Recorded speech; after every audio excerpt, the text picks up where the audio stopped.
இன்னைக்கு March 3 father of Indian industry Jamshedji Tata அவர்களோட birthday. குஜராத்ல 1839ல பிறக்கிறாரு.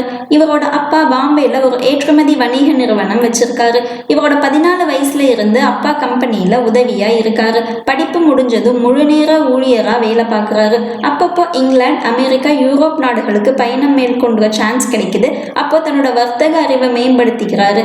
அந்த நாடுகள்ல எல்லாம் இந்திய நிறுவனங்களுக்கு நல்ல வரவேற்பு இருக்குன்னு தெரிஞ்சுக்கிட்டு தன் அப்பா நிறுவனத்தின் கிளைகளை ஜப்பான், சைனா, அமெரிக்கால ஓபன் பண்ண பிளான் பண்ணி ஹெல்ப் பண்றாரு. 1868ல இவர் சொந்தமா ஒரு பருத்தி ஆலை ஸ்டார்ட் பண்றாரு. இதை தொடர்ந்து பல ஆலைகள் ஸ்டார்ட் பண்றாரு. எல்லாமே வெற்றிகரமா செயல்படுது.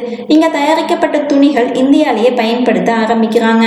இவருக்கு ஐரன் ஸ்டீல் கம்பெனி, உலகத்தரம் வாய்ந்த கல்வி நிறுவனம், தனித்துவம் வாய்ந்த ஹோட்டல் மற்றும் நீர் மின் நிலையம் ஆகியவற்றை நிறுவனங்கிற இலக்கை வச்சுக்கிட்டு தன் வாழ்க்கையை இதுக்காக அர்ப்பணிச்சிருக்காரு. தன்னோட தொழில்நுட்ப அறிவை வளர்த்துக்கிறதுக்காக யூரோப் அண்ட் அமெரிக்கா போறாரு. இந்தியால பெரிய அளவிலான இரும்பு சம்பந்தமான வியாபார பணிகளையும் ஸ்டார்ட் பண்றாரு. தென் மும்பைல தாஜ் ஹோட்டல் ஸ்டார்ட் பண்றாரு. இதுதான் India's first hotel with electricity. 1892ல ஏழை மாணவர்கள் உயர்கல்விக்காக உதவும் அமைப்பான ஜேஎன் டாடா என்டவுமெண்ட்ங்கிற அமைப்பை நிறுவுறாரு. 1898ல பெங்களூர்ல ஆராய்ச்சி நிறுவனமான Indian Institute of Science start பண்றதுக்கு தன்னோட நிலத்தை நன்கொடையா கொடுக்குறாரு. இந்திய தொழில்துறையின் மகன்னு போற்றப்படுறாரு. இன்னைக்கு இவரோட பர்த்டே. இன்னைக்கு பர்த்டே செலிப்ரேட் பண்ற எல்லாருக்கும் ஹாப்பி பர்த்டே.